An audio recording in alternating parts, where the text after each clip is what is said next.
Chapter 8. A New Beginning. The day the court recognized my rights, the sky was clear and sharp. The judge's words were technical, heavy with legal terms, but the meaning was simple. The cryogenic patents were valid. I was their rightful co-owner. The government's negligence was recorded. The technology could be revived under my control. Outside the courthouse, cameras flashed. Reporters shouted questions. "Mr. Hart, how does it feel to legally come back from the dead?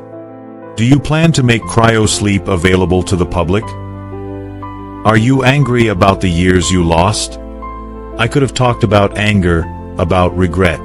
Instead, I looked at Elena, standing beside me in the crowd. Her eyes met mine, full of pride. "It feels," I said into the microphones, "like I have been given a second chance. Not just at work, but at life.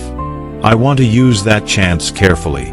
In the months that followed, we worked with Keller and a small, honest team to restart the cryogenesis project. This time, no secret shutdowns, no buried capsules. Transparent, controlled, ethical. Walking through the new lab for the first time, I felt a strange peace. The machines were more advanced, the software sleek, but the heart of it was the same dream, to bend time in a way that could help people. Elena walked beside me, her ID badge hanging next to mine. She had joined the project as operations director.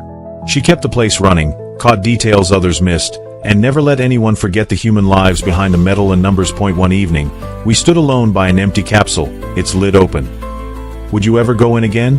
she asked. I shook my head. "No. I've spent enough time asleep." "Good," she said softly. "I like you awake." I turned to her. "I used to think my life ended in 1995, I said. That everything important was behind me. But now," I reached for her hand again, the motion as natural as breathing. "Now I think my life started the day you opened this thing." Her eyes shone, and before I could say anything else, she stepped closer and kissed me. Tea was simple, gentle, but filled with all the moments we had shared. Confusion in a dusty warehouse, late-night research, laughter over coffee, quiet walks through a city that had become ours. When we pulled back, she rested her forehead against mine. "You know," she whispered, "some people wait a lifetime to find the right person. You just took a 30-year shortcut." We laughed, and inside that bright, humming lab, with the future spread out before us, we chose to walk into it together. A year later, in a small garden under a clear sky, we stood hand in hand in front of a few close friends and a nervous officiant. "Do you, Daniel, take Elena?"